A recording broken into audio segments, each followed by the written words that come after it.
David, you have described how there was a time when beauty was one of the three transcendentals for the classic thinkers, a sense of loss of that with the rise of rationality and scholasticism. You argued today in your lecture that there was an importance in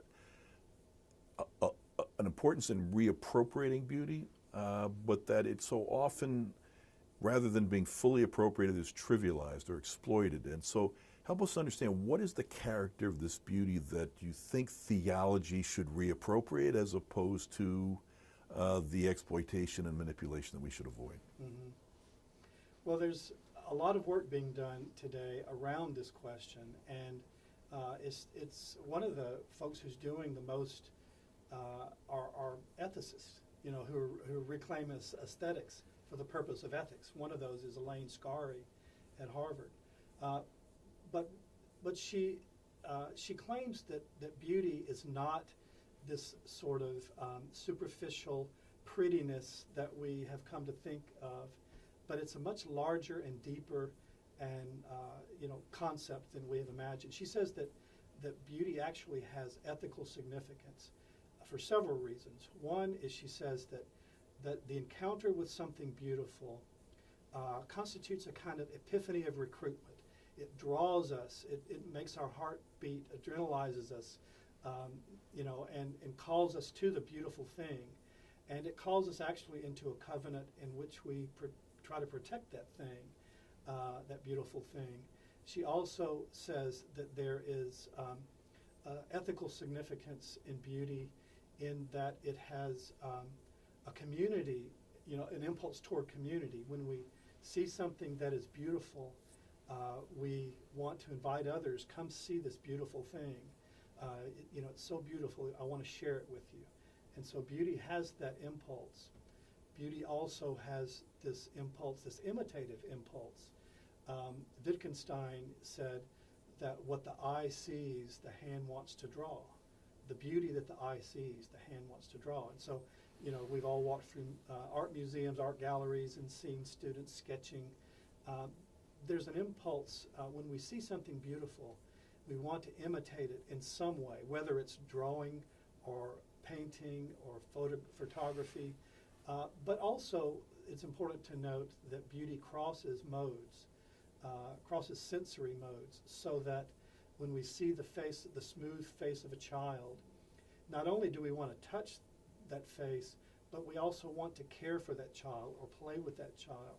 So the response, we want to respond in kind to the beauty we have experienced, but sometimes it crosses modes. Folks who, like John Dewey, early educators in the 20th century, noticed that even language and learning, that aesthetics lies at the heart of that.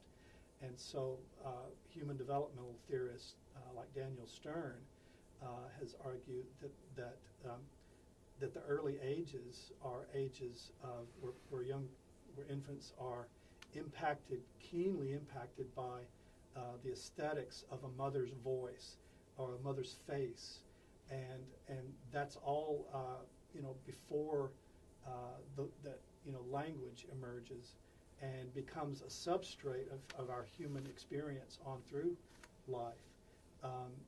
So beauty aesthetics is a much larger thing than can be articulated as just prettiness. It's this thing that calls us in wonder.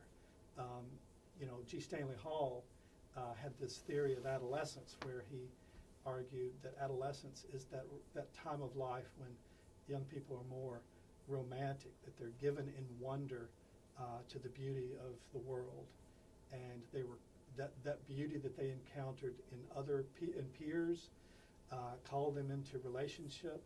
The beauty they encountered in creation sparked this wonder that often drove them in pursuit of some sort of vocation, to sort of continue to study this thing that they've encountered, whether it's environmental science or art or business or whatever.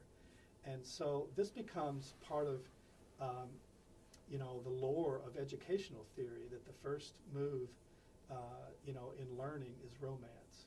We've sort of forgotten that as educators, but that's That's in our history.